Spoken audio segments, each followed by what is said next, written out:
So this is coffee consumption per capita by country. The interesting thing for me about this chart is that if you look at coffee producing countries like Brazil, Bolivia, Peru, they consume nothing.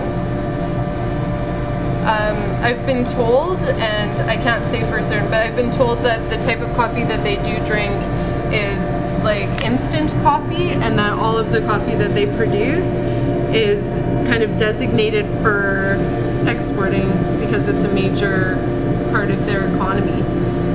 So Canada, the US, and the Nordic countries are huge consumers of coffee. Not so much in Russia, and when you get to China and, you know, parts of Africa.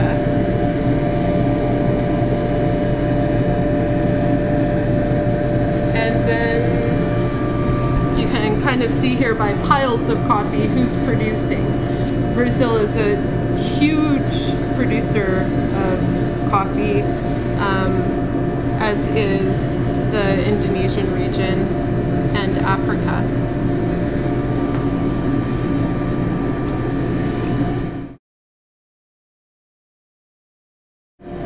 This poster is, and the subsequent posters, are flavor aspects of coffee. So the sugar browning flavors that you get in coffee, these are mostly the result of the roasting process. So depending on the type of coffee that I'm roasting, you know, its natural properties combined with the roasting process, I can draw out some of these flavor aspects. Aromatic taints can be the result of the coffee roasting process, but usually they're the result of like from the time that the beans are picked to the time that they're dried, going through that whole process. Sometimes things can mess up, and usually these are aromatic taints. So you know, they've kind of divided them up into earthy, fermented, and phenolic. Leather. I've heard some people say that if their coffee was transported on the backs of donkeys as opposed to like being transported in trucks, that they'll get like animal flavors coming out in their coffee.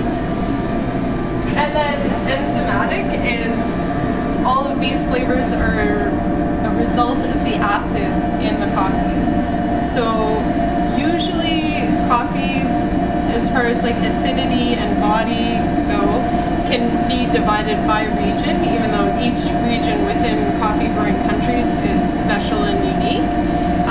Generally, the most acidic coffees are the coffees from Africa.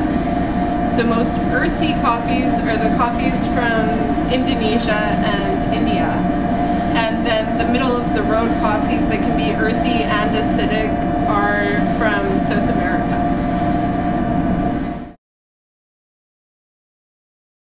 Normal beans, all in the same, all mixed up together.